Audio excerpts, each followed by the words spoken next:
मध्य प्रदेश के ग्वालियर से बड़ी खबर। ग्वालियर के रामकृष्ण आश्रम में फ्रॉड में बड़ा खुलासा।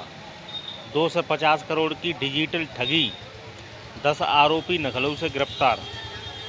वहीं आपको बता दें, ग्वालियर के रामकृष्ण आश्रम के अकाउंट से जुड़े 250 करोड़ रुपए के डिजिटल फ्रॉड मामले में बड़ी कार्रवाई सामने आई है। इस हाई प्रोफाइल ठगी में लखनऊ और आसपास के ज़िलों से 10 आरोपियों को गिरफ्तार किया गया है। आरोपियों में सभी युवा लड़के हैं जो सुनियोजित तरीके से फर्जी अकाउंट खोलकर इस साइबर ठगी को अंजाम दे रहे थे। जांच एजेंसियों ने इस ठगी में जुड़े बैंक स्टाफ और मैनेजर को भी गिरफ्तार किए। पूछताछ में बड़ा खुलासा हुआ है।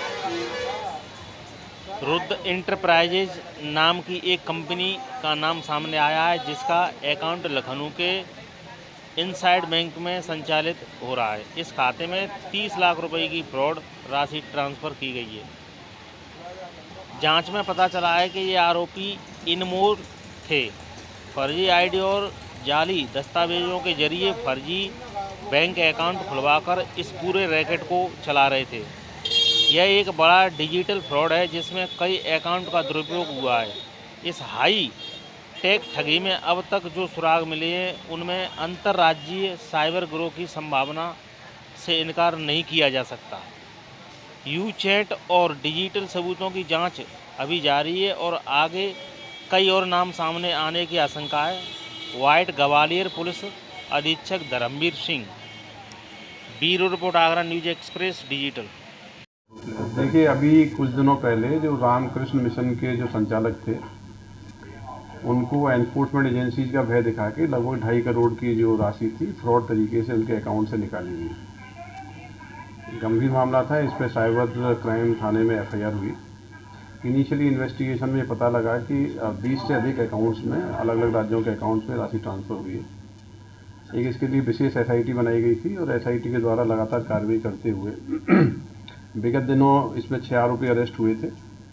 उन आरोपियों को रिमांड पर लेकर जब पूछताछ की गई तो ये पता लगा कि एक महत्वपूर्ण बैंक अकाउंट है रुद्र इंटरप्राइजेज का, जो कि इंडसइंड बैंक का है, लखनऊ संचालित होता है। उस अकाउंट में फ्रॉड की गई राशि का एक बड़ा अमाउंट, 30 लाख रुपए का अमाउंट उसमें ट्रांसफ़र हुआ है। इस अकाउंट की छानबीन करने के लिए एक टीम इंस्पेक्टर धर्मेंद्र कुशवाहा के नेतृत्व में लखनऊ भेजी गई थी।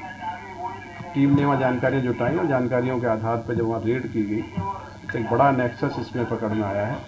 इस अपराध के संबंध में लखनऊ से 10 आरोपियों को गिरफ्तार किया गया है। ये 10 आरोपी न केवल इस फ्रॉड में सम्मिलित हैं, ये बेसिकली यंग लड़के हैं जो फर्जी अकाउंट बना के अकाउंट में पैसा लेना, पैसे को ट्रांसफ़र करना, फ्रॉडुलेंट मनी को इस प्रकार से चैनलाइज करने का काम करते हैं। 10 लड़के अभी पुलिस कोर्ट में पेश करी। कोर्ट में पेश करने के बाद इनकी रिमांड ली जाएगी और रिमांड लेने के बाद इसमें फर्दर इन्वेस्टिगेशन करेंगे। इनके पास से लैपटॉप जब्त हुए हैं, कुछ बैंक अकाउंट्स के डिटेल्स जब्त हुए हैं, कुछ मोबाइल फ़ोन जब्त हुए हैं। तो बड़ा नेक्सस है ये। इस क्राइम के अलावा भी इनकी संलिप्तता बाकी क्राइम्स में मिलने की पूरी संभावनाएँ हैं। ये सभी लड़के लखनऊ और यूपी के अन्य जिलों से संबंधित हैं। तो कुल मिला के इस केस में एक बड़ा ब्रेक थ्रू मिला है और इनसे पूछताछ के आधार पे हमको आगे जो सेकंड या थर्ड लेयर की जो और अकाउंट्स उनके बारे में जानकारी मिलेगी, वो कार्रवाई की जाएगी। सर, इसमें कोई बैंक का कर्मचारी भी शामिल है? जैसे हमने उज्जैन देखिए, बैंक का कर्मचारी इनिशियली अरेस्ट किया गया था तो उससे काफ़ी जानकारियाँ मिली थी।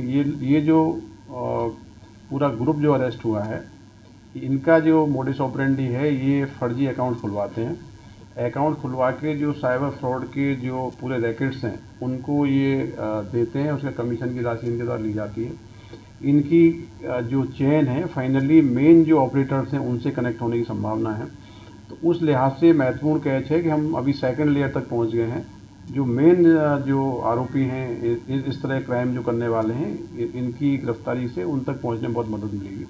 अभी काफ़ी उनसे सीजर हुआ है, अकाउंट सीज हुए हैं, लैपटॉप सीज हुआ है, मोबाइल फ़ोन सीज हुए हैं।